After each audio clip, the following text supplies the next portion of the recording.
honestly say none at all. And with this kind of action, we just don't want to panic. I think it's sort of a do-nothing day.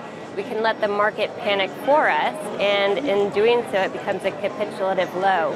So what we tend to see on this kind of day is extremes of the market internal measures. They get very, very oversold.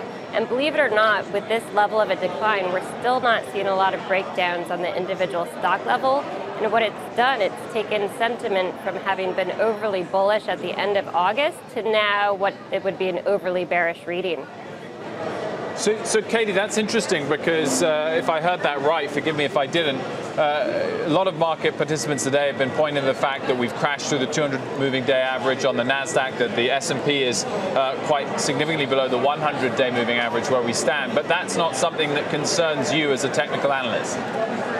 There's a couple things. Obviously, moving averages do tend to act as support at times, but we have to look at them as cushions, not precise points, and also acknowledge the fact that the major indices have really tended to bottom just below these moving averages.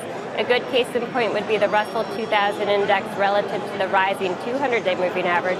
And to that index, I would point out that it's got its first intermediate term oversold reading since mid-2017 with this decline, and even with the magnitude of the decline on the small cap front, which of course are now deeply oversold on a relative basis, we don't have as many breakdowns as one might think. What about if we look at some of the other international markets? Are you less concerned or more concerned out there? Clearly the influence we've seen, whether it's on a good day or a bad day, from Asian and European markets recently has been significant on the US markets. We indeed have seen underperformance outside of the US, and certainly downtrends are more prevalent outside of the US.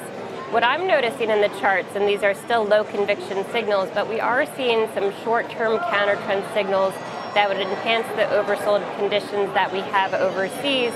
And when you look at the relatives, even against a nice so-called safe haven market like Germany's DAX, you are seeing these counter-trend signals that would suggest you get some rotation from overbought markets on a relative basis into these global oversold markets.